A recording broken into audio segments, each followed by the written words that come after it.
now, the audio of poet Arun Gemini is absolutely right. So I would like to request Professor Arun Gemini, who is a Hindi poet, kindly address the gathering, please. देखिए sir, एक तो मैं professor नहीं हूँ, साधारण कवि हूँ बस। दूसरी बात ये कि कोविड-19 का प्रभाव आप सर कोविड-19 का जो प्रभाव पड़ रहा है चारों तरफ, वो हम पर भी पड़ रहा है। स्थिति जो है वो कहते हैं वही वर्क फ्रॉम होम। अब हम कवि सम्मेलनों में जाने वाले लोग वर्क फ्रॉम होम कैसे करें समझ में नहीं आता। तो मैंने कोशिश की एक दिन वर्क फ्रॉम होम करने की। आवाज आ रही है ना मेरी आप तक? तो बिल्कुल आ रही है। हाँ, बस मैंने कोशिश की वर्क फ्रॉम होम करने की। तो मैंने घर पर ही कविता सुनाई, लेकिन ना कोई हंसा, ना किसी ने ताली बजाई, ना ही कोई पेमेंट जेब में आई। तो फिर मैंने अपनी दूसरी जेब से पैसे निकालकर खुद को पेमेंट दी। इस तरह वर्क फ्रॉम होम की औपचारिकता पूरी की। तो साहब, हर काम वर्क फ्रॉम होम नहीं हो सकता। यही हमारी स्थिति है कि वर्क फ्रॉम होम कैसे करें।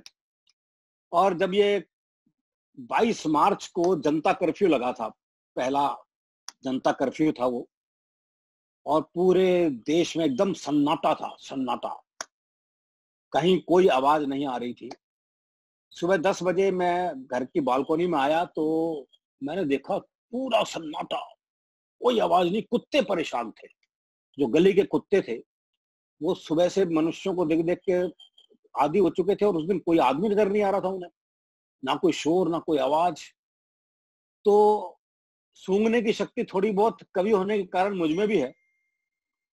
तो मैंने कुत्ते की मनस्थिति सूंघी। वो सोच रहा था इतना सन्नाटा है, लगता है कुत्ता नगर निगम वाले मनुष्यों को पकड़ के ले गए। फिर शाम को 5 बजे एक अद्भुत दृश्य हुआ।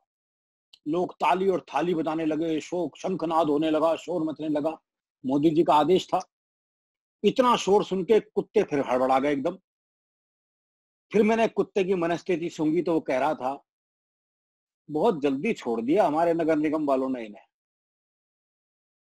अच्छा, फिर उसके बाद 6 बजे फिर वही सन्नाटा शुरू हो गया साहब, पूरा सुनसान मामला। कुत्ता फिर सोच रहा था और मचाओ शोर, फिर ले गए ना पकड़ के। तो हम तो ऐसी स्थितियों में भी हास्य ढूंढने की कोशिश करते हैं, क्योंकि हास्य जीवन में बहुत आवश्यक है। इतने तनावपूर्ण स्थितियां चल रही है, तो उसमें आप थोड़ी देर हंसेंगे तो निश्चित रूप से तनाव दूर होगा। तो इस तनाव को दूर करने की कोशिश मैंने एक और की। जब बहुत दिन तक पत्नी का चेहरा देख देख के बोर हो गया लॉकडाउन में, तो मैंने सोचा किसी महिला मित्र को वीडियो कॉल मिलाया जाए, कुछ क्षण तो अलग ढंग से जिया जाए। तो ये सोचकर मैंने अपनी सबसे सुंदर महिला मित्र को वीडियो कॉल लगाया, लेकिन उसने फोन ही नहीं उठाया। थोड़ी देर बाद उसका लैंडलाइन पर फोन आया। मैंने फोन ना उठाने की शिकायत की तो उसने समझाया, देखो ब्यूटी पार्लर बंद है, अपना चेहरा नहीं दिखाऊंगी, मैं भी भाभी जी की तरह चुड़ैल ही लग रही हूं, इसलिए वीडियो कॉल नहीं उठाऊंगी। तो ऐसी स्थितियों में भी हाथ से ढूंढने की कोशिश रहती है। बस यही कहना चाहता हूं कि सब स्वस्थ रहें, मस्त रहें और खुश रहने की कोशिश करें। कोशिश ही कर सकता है इस वक्त आदमी खुश रहने की, अब क्योंकि खुश रहने का और कोई साधन तो है नहीं। तो इसलिए आप खुश रहें, मस्त रहें, व्यस्त रहें, घर पर रहें, सुरक्षित रहें, यही कामना है। और मैं बहुत बहुत आभार व्यक्त करता हूं आपका कि आपने इस कार्यक्रम में मुझे आमंत्रित करके मुझे गौरवान्वित किया। बहुत बहुत शुक्रिया। नमस्कार, धन्यवाद। बहुत बहुत धन्यवाद आपका प्रोफेसर अरुण जेमिनी। मुझे लगता है कि हम सबके अंदर ये जो सूंघने की शक्ति है, इसको थोड़ा बहुत बढ़ाना पड़ेगा। हालांकि ये भी है कि कोरोना काल में अगर किसी को कोरोना हो जाता है तो उसके अंदर ये जो सूंघने की शक्ति वो ऐसे ही कम हो जाता है। हम हमेशा उसको बनाए रखने की कोशिश कर रहे हैं कि हमारी जो सूंघने की शक्ति है आपके जैसी जो है हमेशा के लिए सही रहे, वो कभी भी वो सुनने की शक्ति हमारे अंदर कम ना हो। बहुत बहुत शुक्रिया जी। धन्यवाद आपका, बहुत बहुत शुक्रिया। शुक्रिया जी, शुक्रिया। अभी बहुत बहुत धन्यवाद सर।